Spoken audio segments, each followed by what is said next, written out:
So let us go over the meaning of the two Dhyana Slokams that we learned previously. What are Dhyana Slokams? Dhyana Slokams are slokams that can be used to do meditation on a particular form of god or goddess. Typically, they contain a string of adjectives describing the god or goddess that is the subject of that Dhyana Slokam. And then there are phrases like at the end or in the beginning, I worship, I bow down to, etc. Now, these Dhyana Slokams are important because you can use that to do something called Rup Dhyan meditation, which is something that was popularized by Kripalaji Maharaj, where basically it's meditation on the Lord's form, Rupa, as well as his attributes, gunas, his pastimes, leelas, and his abodes, dham. Now, this is the easiest, at least in my opinion, it's the most easiest and most absorbing type of meditation.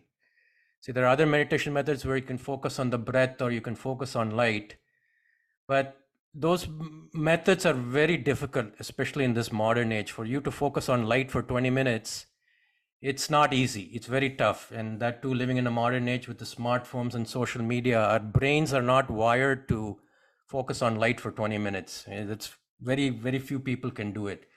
But this Rup Dhyan meditation is easy because just like the mind is always seeking variety, right? Instead of focusing on one thing and wants variety. But with Rup Dhyan, there's so much variety in the Lord's forms and his attributes, his pastimes and abodes, so much that your mind can be constantly engaged in meditating on him.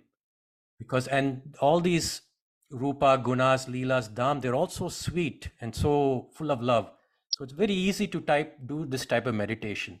And more important, they say to purify your mind and heart, you must focus on God because he is the purest of pure. So by focusing on the purest of the pure, slowly, you also tend to become more pure. So this is Rup Dhyan meditation. And Dhyana Slokams can be used for that. So in these Dhyana Slokams, you must visualize Tayar while chanting the Slokam. Okay? Smaranam plus Shravanam. Smaranam means remembering. Shravanam actually means hearing, but hearing or chanting, because only if you chant you can hear. So you must combine the two. Just Shravanam is okay, hearing or chanting, but you must add that Smaranam part to it. That takes your meditation to a whole different level, right? So Smaranam plus Shravanam. And to do that, you need to memorize the words. Okay, if you're looking at the text to read it, you're focusing on the text, you're not focusing on God or you're not visualizing God. So you do need to memorize the words and to a certain extent, remember the meaning of the words. So if you remember the meaning of the word or even the phrase, that will automatically bring you the appropriate visualization to the mind. So if you say Sarasija Nayane, immediately to your mind comes Tayar's lotus eyes, right? And you don't need to understand every word in the phrase. As long as you understand a key word in the phrase that triggers that visualization, then you can do that as well. So I would strongly recommend to all of you, once you have learned this, is to, at least for the Dhyana Slokams, memorize them, understand that meaning, and do the Smaranam plus Shravanam together. And when you do that, this type of meditation, it's very powerful and it's also very sweet and it's very pleasing. So let's look at the meaning. First Slokam, vande padmakaram. Vande, I praise. Padmakaram, the one who has lotus in her hand. Padma is lotus. Now this word Padma will occur quite a few times. You will see later on when we do the names. I think 10 times it occurs. Padma. Padma means lotus. Karam. Karam is hand, the one who holds the lotus in her hand. This lotus is a very often used symbol both in Hinduism and in Buddhism. Lotus always represents purity, right? Because lotus grows out of mud, but yet it's such a beautiful flower. So it's purity, represents spiritual enlightenment, represents eternity. So a lot of things that a lotus represents. Padmakaram, so Tayar is holding the lotus in her hand. Prasanna Vadanam, she has a very, very pleasant face. Prasanna means pleasant, Vadanam is face. Because she has a pleasant face, as she's ready to accept her children and who surrendered to her and to help them. So when you say this vande padmakaram, in times of visualization, you can just visualize this picture here of her holding the lotus in her hand with such a beautiful and a pleasant face. So these are the visualizations that should come when you say padmakaram prasannavadanam. Saubhagyadam bhagyadam. She is the one who gives great fortune and destiny. Hastabhyam abhayapradam. She gives the boon of fearlessness by her hand posture. So this is with the right hand. Tayar is showing the palm toward us with her fingers pointing up. This is called Abhaya Mudra. So Hastabhyam, Hasta is hand, Abhayam. So with that Abhaya Mudra in her hand, Abhaya Pradam, she's granting the boon of fearlessness.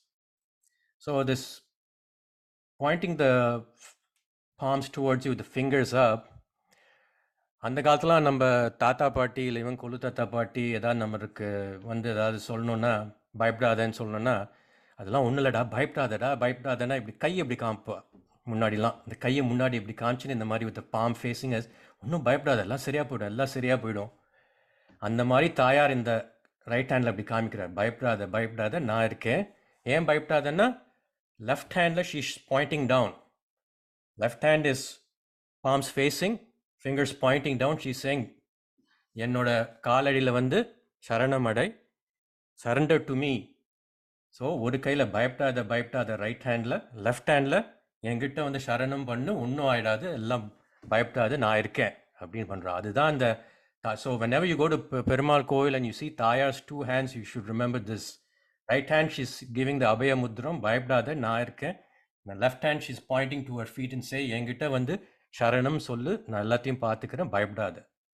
ஹஸ்தாபியாம் அபயப்பிரதாம். மணிகணைஹி நானாவிதைஹி பூஷிதாம். நானாவிதேர் பூஷிதாம் ஒன்னா சொல்லச்சு. She is adorned with various jewels. Maniganehi. Nanavidai means many varieties. Bhushitam, she's adorned. So in this phrase, you don't need to understand every word. Just if you hear the word money, Maniganehi Nanavidai Bhushitam, this picture should come up to you with Tayar, who is adorned with all the jewels. After all, she is the repository of all the Navanidhis, right? So Maniganehi Nanavidai Bhushitam, adorned with various jewels. Bhakta Bhishta Phala Pradam. She is the giver of the desired fruits to the devotee. Bhakta, devotee, Abhishta, desired, Phala, fruit, Pradam, giver. So she is the giver of desired fruits to the devotee. So what all she give? Now you heard about the Astalakshmis, right? Adi Lakshmi, Dhanya Lakshmi, Dhairya Lakshmi, Gaja Lakshmi, Santana Lakshmi, Vijaya Lakshmi, Vidya Lakshmi, and Dhyana Lakshmi. As Adi Lakshmi, she is the giver of Kalyana Gunas, that is all the auspicious qualities. As Dhanya Lakshmi, she is the giver of grains, means giver of food, because nothing in this world would exist without food, which comes from grains. Dhairya Lakshmi, she is the giver of courage and valor. As Gaja Lakshmi, she is the giver of animal wealth, that is, giver of cattle, horses, and all that. As Santana Lakshmi, she is the giver of progeny, that is, children. Vijaya Lakshmi, the giver of victory. Vidya Lakshmi, giver of knowledge, both material and spiritual knowledge. And Dhana Lakshmi, she is the giver of wealth.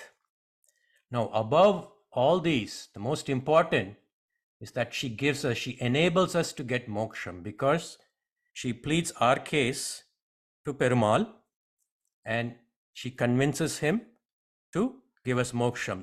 Because நம்ம நேர பெருமாள்கிட்ட போனார், அவர் பார்ப்பார், அவர் சொல்லுவார், oh I created this law of karma, நீ இது பண்ண உனக்கு இந்த பலன் வரும், இது பண்ண அது வரும்னு.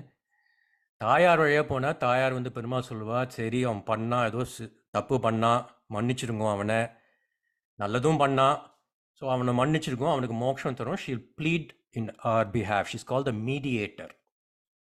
So because she pleads it, and Perumal, because she is so enamored of தாயார், he will give us the moksham.